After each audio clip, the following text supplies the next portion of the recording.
మాజీ MLA gather Kishore Kumar సంచలన వ్యాఖ్యలు చేశారు. హైడ్రా పేరుతో పేదలపై బుల్డోజర్ రాజకీయం చేస్తున్నారని, ప్రజల వ్యతిరేకతతో హైడ్రాప్ అయిందని అన్నారు. హైడ్రా విధి విధానాలు ఇప్పటివరకు ప్రభుత్వం ప్రకటించలేదని, హైడ్రా పేరుతో ప్రభుత్వ వ్యతిరేకతను రేవంత్ రెడ్డి పక్కదారి పట్టిస్తున్నారని అన్నారు. ఇక పేదల ఇళ్లపై పడి సమయం ఇవ్వకుండా కూలగొడుతున్నారని విమర్శించారు.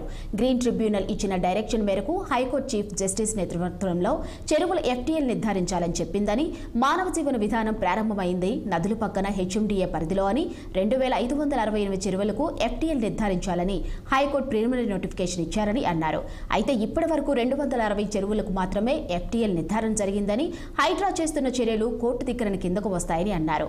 ఎఫ్టీఎల్ పరిధిలో ఇళ్లను కూల్చాలంటే వారికి పునరావాసం కల్పించాలని హైకోర్టు చెప్పిందని, చెరువు పరిధి నిర్ధారణ కాకుండా నోటీసులు ఎలా ఇస్తారని ప్రశ్నించారు. ఈ ప్రభుత్వం మళ్ళీ నిన్న హైడ్రా పేరుతోనే మాదాపూర్ ఏరియాలో సుందరంశెరు చుట్టుపక్కల పేదల ఇళ్ల మీద పడి, ఆయనకి ఎప్పుడు టైం దొరకనట్టు ఆదివారం చూసుకొని మరి దొంగోళ్ళ లెక్క, బ్లాక్మెయిలర్ లెక్క పేదల ఇళ్ల మీద పడి దౌర్జన్యం చేసేటువంటి పరిస్థితి నేను గమనించినాం. మళ్ళీ పొద్దుగాల బాగా అడావుడు చేసి ఆగమాగం చేసి అక్కడ మన ప్రజల వ్యతిరేకతను చూసి మళ్ళీ ఏమంటే సాయంత్రానికే హైడ్రాప్ అయిపోయింది. హైడ్రా కాస్త హైడ్రాప్ ఎందుకైందో మళ్ళీ సాయంత్రం వచ్చిన నోటు పంపించి ఆల్రెడీ ఉన్న వాటిని గులగొట్టమంటాడు. మరి ఇప్పటివరకు చేసింది ఏంది? మీరు ఇన్ని రోజులు చేస్తుంది ఏంది? అసలు హైడ్రా పేరుతోని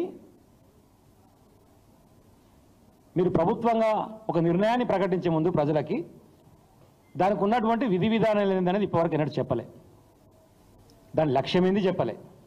జనరల్గా ఏ దానికైనా సరే ఎయిమ్స్ అండ్ ఆబ్జెక్టివ్స్ ఉంటాయి. ఏ ఎయిమ్ కోసం దేన్ని పెడుతున్నాం, దాని యొక్క ఆబ్జెక్టివ్స్ ఏంది. మాకు అర్థమైనటువంటి ఎయిమ్స్ అండ్ ఆబ్జెక్ట్స్ ఏంటంటే, హైడ్రా పేరుతోని ఇక్కడ జరుగుతున్నటువంటి నీ 6 గ్యారెంటీలు కానివ్వచ్చు, ప్రభుత్వానికి ప్రజలలో వస్తున్నటువంటి వ్యతిరేకతను కానివ్వచ్చు, పక్కదారి పట్టిస్తందుకు ఒక డ్రామా క్రియేట్ చేయడం మొదటి ఎజెండా.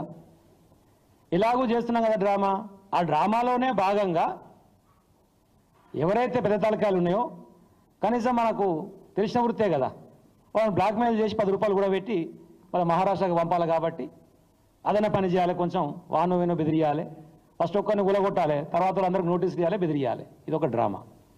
ఈ ప్రభుత్వం మళ్ళీ నిన్న హైడ్రా కొమరంభీం ఆసిఫాబాద్ జిల్లాలో నిర్మించిన ప్రాజెక్ట్ 10 టీఎంసీ